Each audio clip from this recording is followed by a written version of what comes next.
La lluvia vino como tijeras. Cortaba los mantos, metía lodo en las alforjas y golpeaba sin piedad los rostros de los que no tenían más que ese camino. Emma Rodríguez sostuvo a Lucía contra su pecho con un brazo. La niña tamborileaba con las manitas sobre el rebozo empapado. Con la otra mano trataba de que Miguel no resbalara en el lodazal. Detrás de ellos, los hombres del rancho empujaban, empapados y firmes como si la tormenta fuera otra razón para demostrar poder. Don Charles Delaney, erguido bajo su sombrero, señaló con la barbilla un montón de tablas y pertenencias amontonadas. «Fuera de mi propiedad», dijo, y el viento se encargó de que nadie oyera otra palabra. La madera crujió, se mezcló con el latigazo del agua y con el llanto ahogado de la menor. Emma sintió en la garganta un sabor a hierro, como si la lluvia hubiera lavado además del barro todas las promesas. No era solo el desalojo, era la humillación en voz alta, la acusación de que su matrimonio no tenía valor, que el nombre de Thomas no bastaba para sostener lo que él había construido con sus manos. La fábrica, con sus ventanas tapiadas y sus grandes puertas cerradas con candados y con hombres, se alzaba atrás, oscura y extraña, como si rechazara el calor que una vez fue hogar. Emma miró el edificio, y en su interior sintió algo que no era miedo ni derrota, una resistencia quieta, la convicción de que había cosas que no se perdían tan fácil. Bajo la lluvia recogió lo poco que quedaba a su alcance, un paquete con ropa, el rebozo que le había dado a doña Margaret el día que se casó, un rebozo que ahora olía a aceite y barro, y aquel crucifijo de plata que Thomas llevaba siempre colgado del pecho.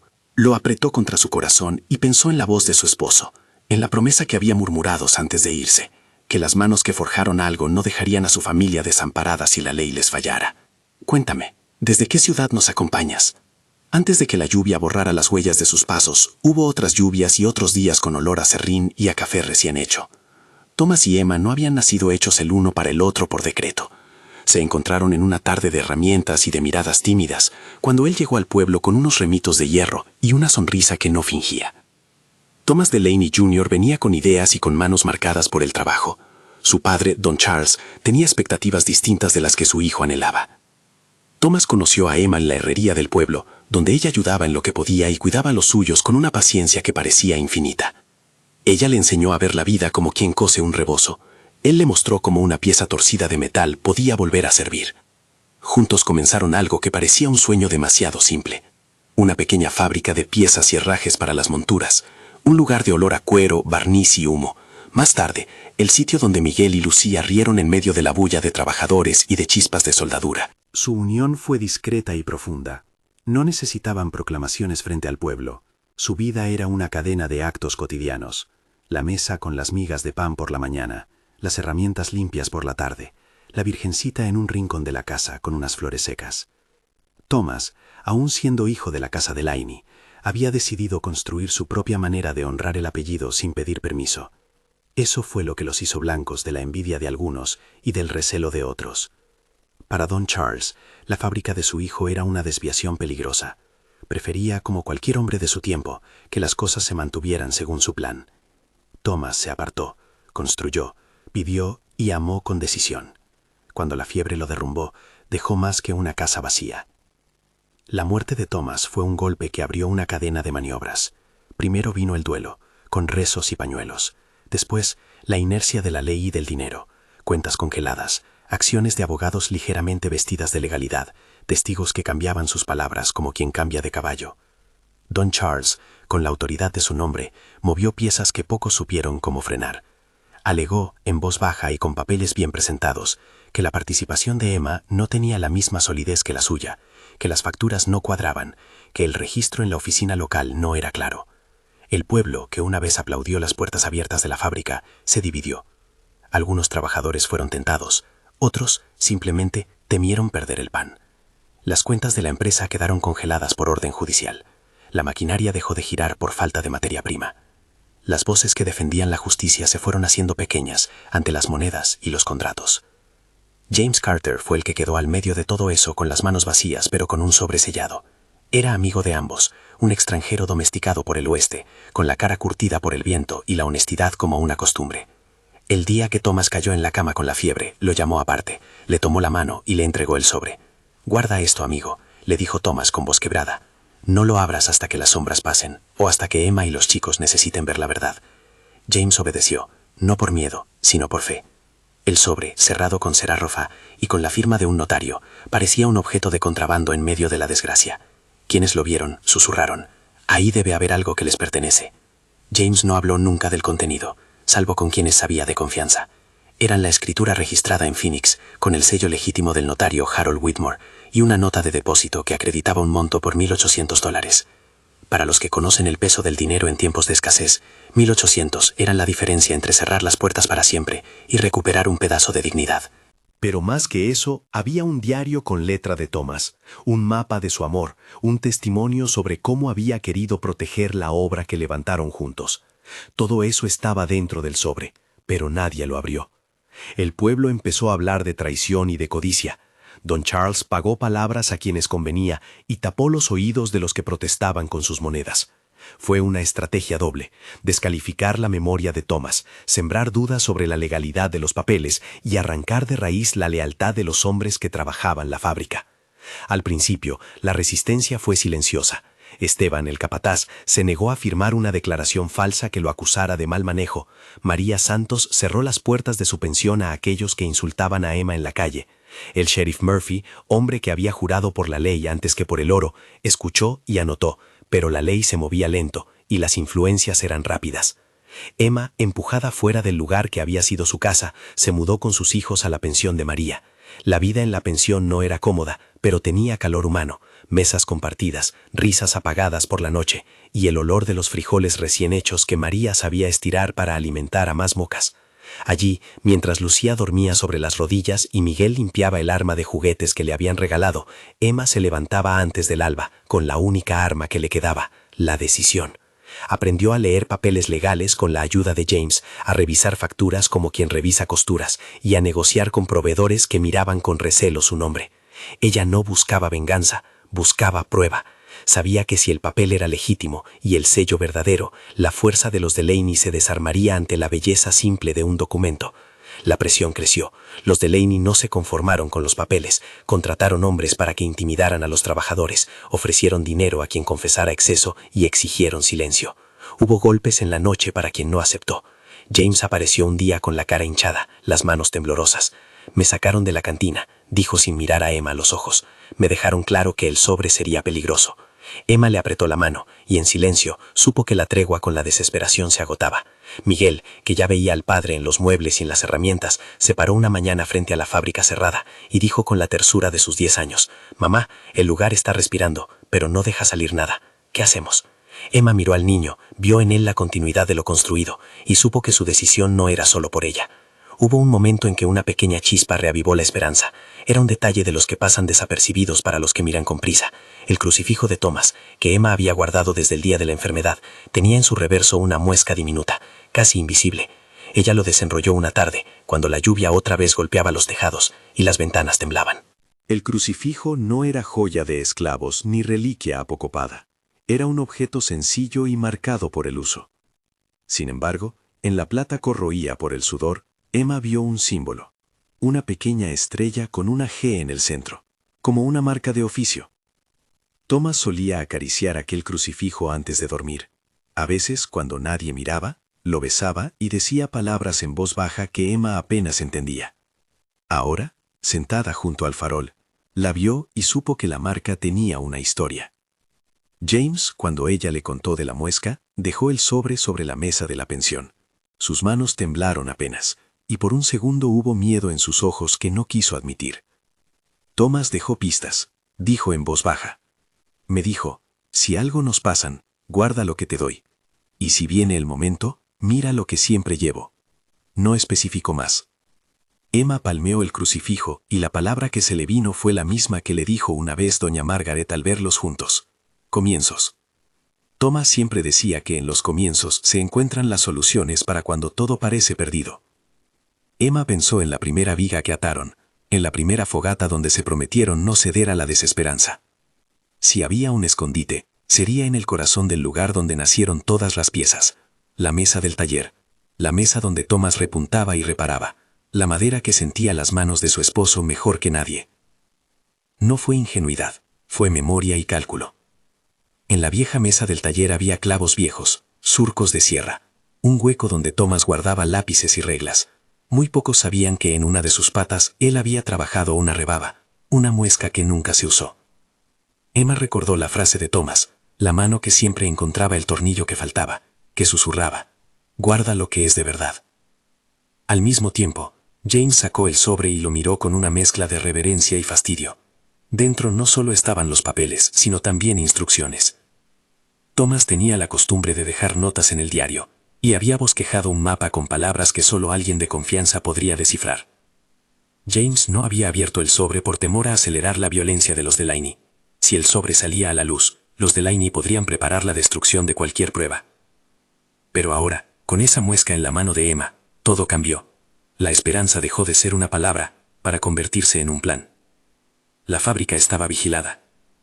Se notaba en el olor a aceite que ahora estaba mezclado con el humo de las fogatas de guardia. En los hombres que pasaban el tiempo, pero miraban con ojos cortantes. Los Delaney habían enviado a 2 hombres que rondaban la puerta principal, y preguntaban por cualquier extraño. Emma y James empezaron a tramar la manera menos visible de acercarse sin provocar un choque directo. Una entrada nocturna, aprovechando que los guardias descansaban. Miguel insistía en acompañarlos. Tenía esa mezcla de valor y cabezonería que no entiende el peligro. Y Emma no supo cómo negarse. Si me necesitas yo voy, dijo Miguel mirando a su madre con la seriedad de los niños que han visto demasiado. Emma apretó su cabeza contra el hombro y le dio un beso en la frente. Si vienes, no hagas ruido, le pidió. Y la voz se quebró un poco. No era que no confiara en la valentía de su hijo. Era que cada latido de su corazón ahora tenía el peso de protegerlo. María, por su parte, ofreció la habitación de atrás para los planes que Emma y James urdían. La mujer de la pensión tenía una devoción por los suyos que se manifestaba en comidas calientes y en observaciones atinadas. No es solo por ustedes, dijo una noche mientras colocaba una olla en el fogón. Es por lo que significa para los demás. Por los muchachos que trabajaron allí y que ya no tienen oficio. Las manos de los trabajadores, aquellas sombras que aún aletargadas se asomaban en la puerta de la pensión, eran parte de la comunidad que se negaba a desaparecer. Cuando Emma habló en voz baja sobre la marca en el crucifijo, todos la escucharon con una atención que pesaba como la tierra. En una de esas conversaciones, James decidió que tenía que abrir, aunque fuera apenas para confirmar lo obvio. Abrieron el sobre juntos en la habitación de la pensión, con las cortinas corridas y la luz del candil temblando. Dentro, aparte del diario, había una hoja con la firma del notario Harold Whitmore de Phoenix. Una escritura que, en letra clara, reconocía la titularidad de la fábrica y su traspaso a favor de Emma en caso de cualquier interferencia. Había además una nota de depósito, un recibo por $1,800, depositado en una cuenta a nombre de Emma, según la anotación dirigida al banco de Prescott, válida como prueba de solvencia y garantía de pago. Emma repasó cada palabra, y mientras lo hacía, sentía que cada letra era una bala de consuelo, cada firma un puente hacia lo que había sido suyo. Esto es real, dijo James en voz baja, y en sus ojos se reflejó la mezcla de alivio y temor. El sobre también contenía parte del diario de Thomas. Allí él había escrito con la caligrafía que se hacía pedazos por la fiebre cómo había llegado a confiar en Whitmore para registrar los papeles en Phoenix, y en qué lugar se escondía la llave para el compartimento. Un crucifijo con una marca. Esa instrucción, escrita con la claridad de quien organiza su legado, era la confirmación que necesitaban. La sensación de tener algo tangible fue inmensa y a la vez peligrosa. Saber que la escritura y el recibo existían era una espada de doble filo. Si eso salía a luz sin cuidado, sería razón para que Don Charles acelerara su estrategia. Por eso, James y Emma decidieron guardar silencio y tramar con cautela. No querían desalentar a quienes todavía los apoyaban, pero tampoco deseaban precipitar la destrucción de lo que Thomas había dejado como protección. El plan fue sencillo en su contorno y complejo en su ejecución. Encontrar la forma de recuperar las pruebas sin llamar demasiado la atención. Usar la muesca del crucifijo como llave para descubrir el compartimento oculto y llevar las pruebas ante una autoridad que no pudiera ser manipulada. El notario en Phoenix era una esperanza lejana, pero real. El sheriff Murphy, si actuaba con la verdad en la mano, podía ser la piedra que detuviera el avance de los Delaney. Había, sin embargo, unos cuantos pasos que debían darse primero. Emma volvió al pueblo algunas horas para mirar la fábrica desde el afuera, sin ser vista. Se quedó atenta al olor del metal y a la forma en que las tablas empapadas brillaban con la lluvia. Observó a los guardias, los cambió por patrones y rutinas, anotó sus descansos. James le entregó a Miguel una linterna vieja y una cuerda. Le instruyó en cómo mantenerse detrás de una barda y en no acercarse más de lo estrictamente necesario. María preparó un paquete con pan y una manta. Lo guardaron en la pensión con el cuidado de quien guarda una promesa. En el fondo, cada uno de ellos sabía que lo que se jugaba no era solo un edificio, era la memoria de Thomas, el sustento de familias enteras y la dignidad de quienes, por ser mestizos o por amar distinto, habían sido marginados. La noche elegida vino con un cielo que parecía prometer silencio. Las estrellas se escondieron tras nubes bajas, y la luna, cuando asomó, fue un ojo pálido que apenas alumbraba el camino. Emma se ajustó el rebozo, sintió un frío que no era solo del viento, era el frío de la incertidumbre. Siguió a James por callejones y huellas que conocía de memoria. Pasó junto a la cantina cerrada donde alguien roncaba, y desde la distancia vio la fábrica, una oscuridad recortada contra el cielo. Los dos se detuvieron junto a la verja de la entrada lateral, espiando. No había guardias a la vista. Eso no significaba que estuviera desprotegida. James apoyó la mano en el hombro de Emma, apretó apenas, y ella supo en ese gesto la complicidad de un amigo que arriesgaba, no por gloria, sino por lealtad. Miguel estaba cerca, pero resguardado en la sombra con la linterna y la cuerda. Su respiración entrecortada se mezclaba con la del viento. Había una mezcla de silencio y frialdad. Hasta los grillos parecían contener la respiración. Emma deslizó el crucifijo de entre su ropa, lo llevó a la mesa de trabajo que usaban como referencia, y con la muesca de la marca hacia el lado, la mano le tembló apenas.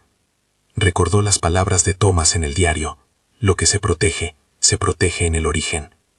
Colocó la pequeña estrella de plata en la ranura que había visto, y la madera respondió con un susurro apenas audible, como si reconociera la llave de su constructor. Entonces, un clic seco se proyectó dentro de la oscuridad. Los corazones se detuvieron un segundo.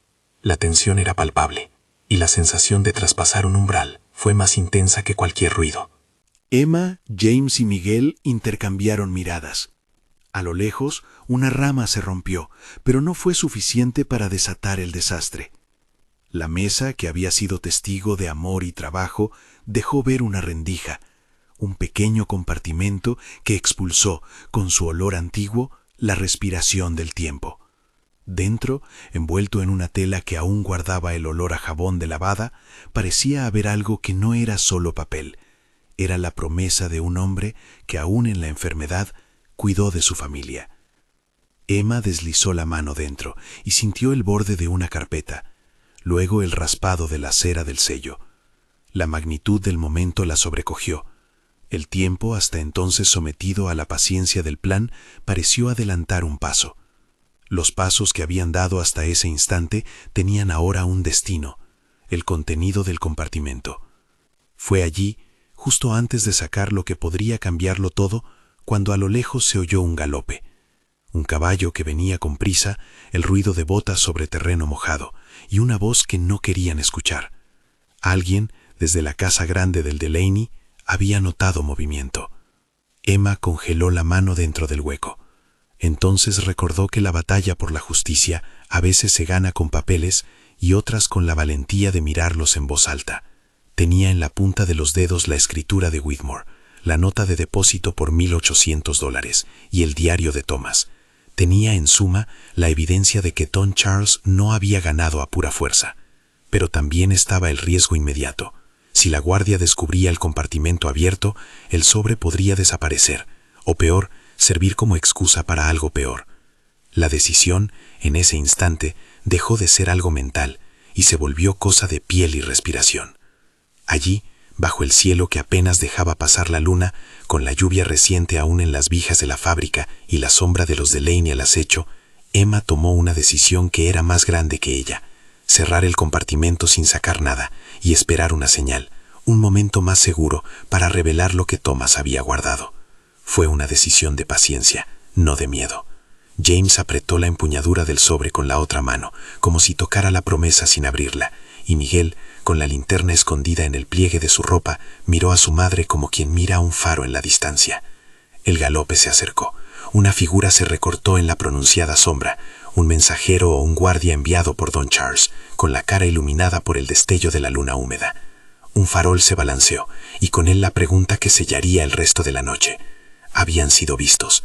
Emma contuvo el aire, como si la respiración pudiera ser prueba de crimen.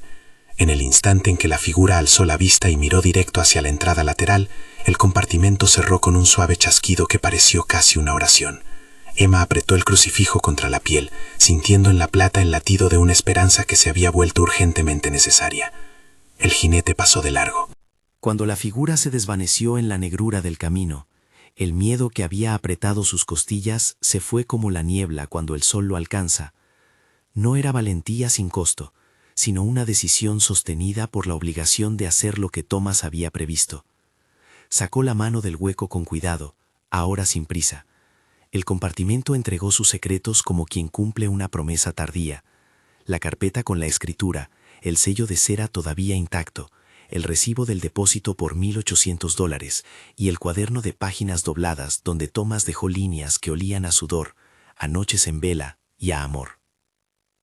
Emma lo sostuvo contra el pecho como si ese bulto fuera también un latido. Lo abrió en un rincón de la fábrica, lejos de la puerta principal, con la luz de la linterna de Miguel dando sombras largas. Las palabras de Thomas no eran discursos, eran instrucciones y confidencias. Allí describía cómo había hecho el depósito, por qué había elegido a Harold Whitmore para certificar la escritura en Phoenix, y con una calma que desmentía la fiebre que lo consumía, el modo preciso en que había camuflado la llave, la muesca en la cruz que siempre poseyó. Su letra, a ratos temblorosa, decía algo más que legalismo. Si la medida del mundo te quisiese quitar, que te quiten solo lo que no fue tuyo. Lo que hicimos, Emma, es nuestro por las manos que lo levantaron. Guarda esto, si hace falta, con la misma paciencia con la que aprendiste a coser los días. El recibo por $1,800 era, en letras toscas del banco de Prescott, la prueba de la firmeza de Thomas. No era una bolsa de oro escondida en un pozo, sino dinero que podía pagar si hacía falta. Una suma que en aquellos años daba margen para sostener sueldos, comprar hilo de acero y pagar la intervención de abogados que no miraran al apellido con reverencia. Había algo subversivo y a la vez sencillo en esa fortuna. No era derroche ni espectáculo, era alimento y firma, papeles que hablaban con la voz de la ley. Emma dejó que las lágrimas se deslizaran en silencio. Miguel, sin dramatismo, le pasó la linterna y miró como quien asiste a un acto de magia al que ya no hay truco que explicarlo. James, que había estado expectante, hundió la mano en la carpeta y sacó la escritura con el sello de Whitmore. Lo dejó registrado en Phoenix, murmuró. No hay marcha atrás. La certeza legal combinada con la manera de esconderlo, en la mesa donde todo comenzó, era para Emma la prueba del carácter de Thomas. Había querido proteger no solo bienes, sino memoria. La sorprendente fortuna que él escondió solo para ella, pensó Emma sin querer la frase como un lema. La fortuna, al fin, era también la certeza de que alguien había planeado para que ella y sus hijos no terminaran sin pan. Mantuvieron el hallazgo en secreto aquella noche. Regresaron a la pensión con el sobre y la escritura guardados en la caja de madera donde María ocultaba comida para emergencias. Había un nuevo plan: no usar la verdad como arma impulsiva, sino como palanca.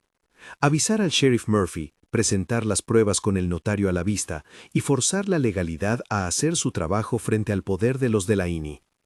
El problema fue que Don Charles no iba a quedarse de brazos cruzados. Cuando una sombra pierde su presa, la oscuridad se hace ruidosa. Los días siguientes trajeron una escalada que olía a advertencia. Cartas anónimas en la pensión, hombres que pasaban de madrugada para mirar las ventanas, y en la fábrica, la maquinaria inmóvil que parecía un animal dormido aguardando ser despertado. Don Charles no tardó en saber que algo se movía bajo la superficie. No tanto por rumor, sino por la inseguridad que provoca la posibilidad de perder un imposible. Quien ostenta poder lo hace con la necesidad de demostración. Llamó a un escribano, exigió ver reglamentos, convocó a su sobrino mayor y por la tarde envió a uno de sus criados favoritos para preguntar por la contabilidad. La intimidación tenía muchas caras. La suya era la del hombre que todavía cree que todo se puede conseguir con presión. Emma, con el documento en su poder, decidió que la verdad sería pública en el lugar donde todo se había creado. No quería pelear a solas, quería que la comunidad fuera testigo. Preparó una carta, sencilla y firme, dirigida al sheriff Murphy, informando de la existencia de la escritura y pidiendo que, si era necesario, él hiciera valer la ley como única mediadora. James llevó la carta al sheriff con los papeles guardados en su chaqueta. El movimiento era arriesgado, pero necesario.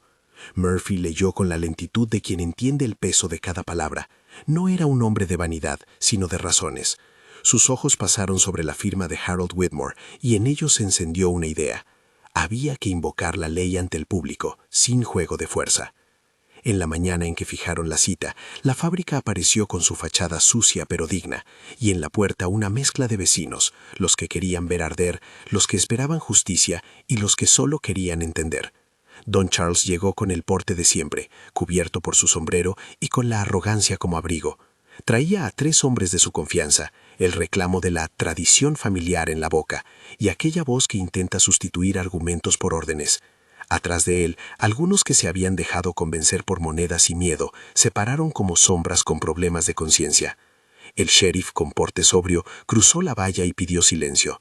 Detrás suyo, como señal de que la ley no sería una voz más, llegó Harold Whitmore. Su presencia, inesperada para muchos, sonó más fuerte que cualquier advertencia de Don Charles. Whitmore no era un hombre de la región, pero las rutas legales no entienden de distancias cuando la verdad necesita testigos. Había viajado a petición de un mensajero confiable. James lo había mandado sin ruido a Phoenix 2 días antes, suplicando que, si era posible, el notario viniera a atestiguar. Las rutas eran largas, sí, pero la urgencia puede mover monturas con la velocidad de la obligación. Whitmore llegó con su sello, con la calma del que ha visto demasiadas escrituras y con la honestidad que la ley requiere.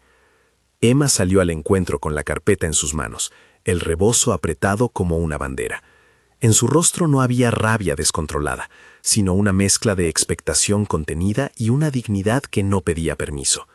Miguel y Lucía la miraban desde atrás. La niña con los ojos grandes parecía no acabar de comprender que la vida podía cambiar con un par de hojas y una firma. Emma dejó que el sheriff abriera el documento. Cuando Whitmore colocó la palma sobre el sello y declaró su validez pública, el murmullo del público se fue transformando. Los papeles, leídos en voz alta, dijeron lo que las palabras habían prometido. La escritura reconocía a Emma como propietaria en caso de injerencia, y el depósito merecía ser contado como garantía económica real. Don Charles sintió el suelo mover bajo sus botas. La ley había hablado, pero los hombres no se rinden tan fácil. Con voz que intentó sonar firme, exigió comprobaciones, acusó de fraude, elevó la voz para que su rostro se viera más duro. Entonces Whitmore, con calma de río que no vuelve, leyó fragmentos del diario de Thomas que mencionaban, sin ambajes, el depósito, la intención de proteger a su familia, y que en caso de agresión, la escritura debía ser testamento y escudo. Las líneas, leídas con la voz del notario presente, parecían más que tinta, eran testimonio de una decisión consciente de Thomas. La memoria del pueblo, que alguna vez dudó, empezó a acercarse al lado de la razón. Hubo un momento en que Don Charles exigió la palabra, y la tuvo. No gritó, bajó el tono como quien intenta que la gravedad lo apoye. Caminó hasta el centro, puso la mano sobre la madera, miró el rostro de Thomas en la memoria de Emma, y por un instante su fuste se quebró. Había, en la lectura del diario, párrafos que no solo defendían la legalidad, sino que describían una relación que su hijo tenía con la fábrica y con la mujer que la regentaba. Thomas hablaba de esa gente de manera que había herido a Don Charles, no por crueldad, sino por decepción de ver a su hijo elegir otro camino. Pero la pluma de Thomas también contenía palabras de razón y de comunidad, y las mismas manos que él había criticado eran las que habían levantado mesas y trabajo. Cuando Don Charles leyó en voz alta, porque la emoción lo obligó a hacerlo, un fragmento donde Thomas pedía que su obra siguiera sustentando a los trabajadores y que si había fallado alguna vez en las formas, la sustancia debía prevalecer, algo cambió en la expresión del patrón. No fue un instante de heroísmo, fue una grieta en la rutina del orgullo. La gente, que hasta entonces aguardaba la confrontación, escuchó a un hombre leer las palabras de su hijo, y sin un golpe, algo se abrió. La rabia del poder se mezcló con el amor de padre, y el espejo le devolvió una imagen distinta a la que había querido ver. No todos los errores se corrigen con simple lectura, pero la evidencia tenía peso. El sheriff Murphy, hombre escrupuloso, ordenó que cesaran las medidas contra la fábrica hasta que se esclareciera todo en el juzgado.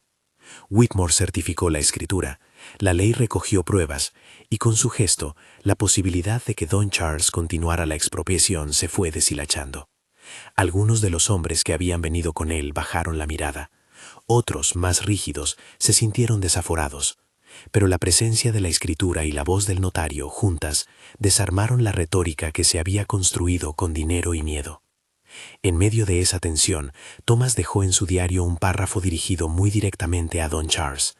Hablaba de respeto por el apellido, de la deuda de amor que tenía hacia su hogar, pero también de la necesidad de honrar la obra de sus manos y la dignidad de quienes la trabajaban. Don Charles, leyéndolo, se encontró frente a su propia falta. Había usado el poder para borrar algo que su hijo consideró legítimo. No hubo lágrimas ruidosas ni escenas melodramáticas. Hubo un hombre que por primera vez en años reconoció que su emergencia de autoridad había herido a quienes le rodeaban. No se produjo una confesión pública que redimiera todo. La redención en la frontera suele ser más humilde. Un gesto, una renuncia, un reconocimiento que no borra el pasado, pero abre una salida. Al final de la lectura, Don Charles se apartó. Sus hombres se quedaron en silencio. Uno de ellos, con manos temblorosas, devolvió al sheriff una caja que había traído por error, donde había un martillo de juguete viejo. Dentro, sin embargo, había una foto enmarcada de Thomas niño, con una mirada que parecía robarse la escena. Don Charles la dejó sobre la mesa y, sin mirar a Emma, dijo en voz queda: «No sabía que mi hijo».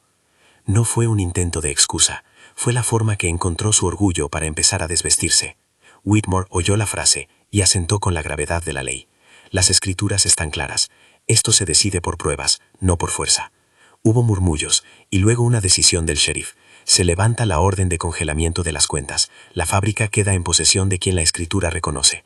Don Charles, si desea impugnar, tendrá que hacerlo por las vías legales. Hasta entonces, cese la presión. Era la victoria de la paz administrada por la ley y no por la espada. Don Charles, con la cara teñida por algo que podría llamarse vergüenza o alivio, dio un paso atrás. No pidió perdón en alto. No había manera de que una palabra devolviera las noches de hambre o humillación. Pero dejó sobre la mesa un paquete cerrado.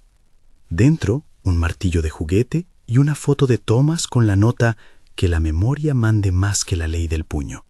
Era poco, pero era un gesto que aliviaba la tensión.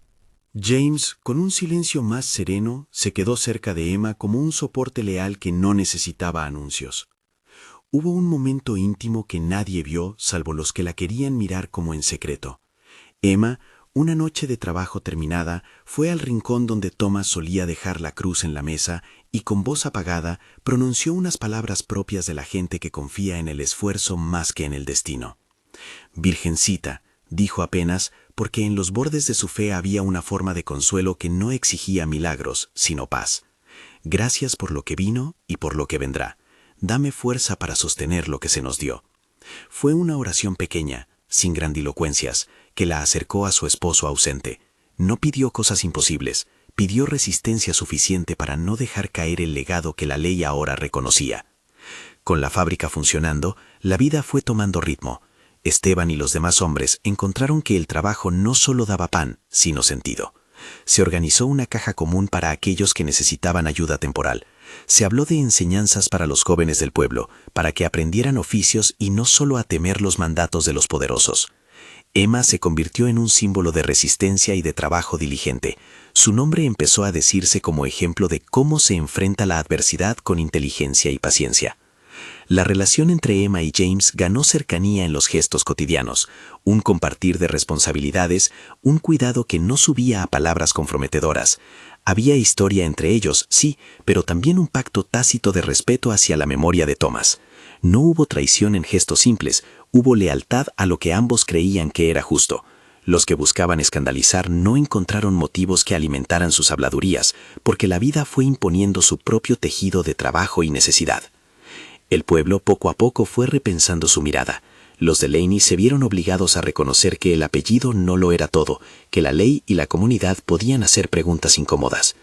Don Charles, quien había pensado que el mundo se inclinaba ante su voluntad, descubrió que el peso de su nombre no borraba las pruebas. Días después del acto público, entregó a Emma un sobre sellado con un texto sencillo, una promesa de no interferir más y un ofrecimiento para colaborar en la reparación de aquellas piezas que el tiempo había dejado dañadas. No fue una reconciliación festiva, fue una tregua práctica. Emma aceptó lo necesario y lo dejó donde debía estar, en el lugar de los negocios. La fábrica recuperó su cartel con letras toscas. Alguien pintó sobre la madera Herrería Rodríguez y Delaney, fundada por manos. Era un gesto que no borraba conflictos, pero declamaba una verdad. Ese sitio era la suma de esfuerzos, no la propiedad exclusiva de un linaje. Las mañanas volvieron a oler a café y a aserrín, y las risas de los niños se mezclaron con el sonido de los golpes que moldean hierro. Miguel, que ahora entendía la dimensión del hecho por el que su madre había luchado, se paró un día en la vereda y miró la puerta abierta. «Mamá», dijo, con la solemnidad de quien asume un legado, «¿será mía algún día?» Emma le sonrió y le puso la mano en la cabeza. «Será tuya la posibilidad», dijo, «y esa posibilidad no la puede quitar nadie si la cuidamos». Hubo detalles cotidianos que celebraron la victoria. María preparó una comida para los obreros, Esteban trajo una olla que había pertenecido a su madre. Las mujeres del pueblo cosieron un bordado nuevo para la sala de trabajo con la palabra resiliencia entre motivos simples. Emma, cada tarde, veía ese bordado y pensaba en Thomas, en cómo un hombre que se fue con fiebre pudo todavía cuidar de su familia. La sorpresa real no fue una bolsa enterrada con monedas de oro, ni un tesoro fantástico. La sorpresa fue la previsión de un amor que entendió la ley, la paciencia y la estrategia como caminos para proteger a quienes ama. Con el tiempo, don Charles hizo un gesto público. Autorizó que uno de sus mejores carpinteros trabajara sin precio en la restauración de la fachada, como una forma de reparar, aunque fuera parcialmente, el daño moral.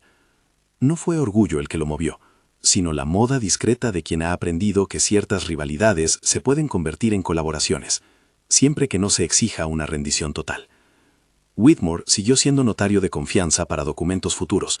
La firma de Phoenix dejó de ser una sombra invisible y se convirtió en un rally de legitimidad que desactivó futuros intentos de quita. El pueblo aprendió una lección, que la justicia no siempre es inmediata, pero si se sostiene, puede llegar. Que la verdad, cuando se presenta con la autoridad de la ley y la determinación de los que sufren, tiene más potencia que la riqueza que se maneja en silencio. Que a veces la fortuna es algo planeado con amor, una suma de papeles y firma, un depósito hecho con la certeza de que alguien que ama sabe también cómo prever. Esa moraleja no fue anunciada por letreros, se filtró en gestos. Los niños con herramientas aprendiendo, los obreros alzando sus voces en consejo, la pensión de María siendo lugar de refugio y de festín. En el cierre de aquel ciclo, la fábrica celebró un día de puertas abiertas. Hubo pan y música y un ambiente que mezclaba trabajo con celebración. Emma estaba al frente, con el rebozo limpio y el rostro marcado por lo vivido, pero sereno. Miguel y Lucía correteaban entre las mesas, y James, al verla en ese instante, entendió que la historia contada por el pueblo tendría a partir de entonces otra tonalidad, la de la mujer que sostuvo lo que su marido había querido preservar. Don Charles, de lejos, observó sin intervenir. No fue una reconciliación teatral, fue más sutil, la aceptación de un límite que la ley y la comunidad habían impuesto. Antes de que el sol se escondiera, Emma subió a la vieja tarima que se usó para anunciar cosas del pueblo y habló sin estridencias. No pidió venganza ni gloria, agradeció a quienes habían resistido, a aquellos que habían actuado con justicia, a un marido cuya previsión había salvado a su familia. Mencionó, con voz tenue pero clara, la inscripción que Thomas dejó en el diario, que la verdadera riqueza no es la que se esconde en cofres, sino la que se organiza con honestidad. La sorprendente fortuna que él escondió solo para ella, dijo Emma, y la frase flotó en el aire como una verdad domesticada. No fue para presumir, sino para que el trabajo no quedara huérfano. Aplaudieron, más por reconocimiento que por emoción desbordada. Fue un acto de cierre honesto. La fábrica volvió a ser lo que siempre quiso ser, un lugar donde las manos se encuentran para crear, donde la ley puede ser una defensa y donde la comunidad aprende a mirar más allá de las apariencias. La Virgencita volvió a su rincón con nuevas flores y una luz reconocible. La mesa donde Thomas escondió el compartimento quedó como reliquia, no por aquello que contenía, sino por la historia que guardaba. Emma, aquella noche, fue a la habitación de la pensión y antes de dormir colocó la escritura bajo la tabla del armario, en el lugar más seguro que ahora conocía. No por miedo, sino por costumbre. Ciertas respuestas humanas siguen siendo conservar lo que te salva. Miguel y Lucía ya dormían. James se despidió con una sonrisa tímida y un gesto que no reclamó nombre ni promesa. La vida siguió su curso con humildad y trabajo. La historia quedó en la memoria del pueblo como relato de justicia administrada, de previsión amorosa y de comunidad. Las generaciones nuevas crecieron escuchando que, a veces, la manera de proteger a los tuyos no es esconderse ni gastar en estridencias, sino pensar con cabeza fría, firmar donde hace falta y pedir testigos que den fe. Thomas, en su lecho, había sabido que lo que cuenta es preparar la tierra para los que quedan. Lo dejó en tinta y en metal, en la mueca de una cruz y en la madera de una mesa. Si esta historia te llegó al corazón, si reconoces en Emma a alguien que conoces, o si te emociona ver cómo la dignidad puede ser restaurada, te invito a suscribirte y dar like para que más relatos así lleguen a quienes necesitan escucharlos. Comparte esta historia con alguien que valore la memoria y el coraje. Y recuerda, a veces la mayor fortuna es la que se planea con amor y no con ruido.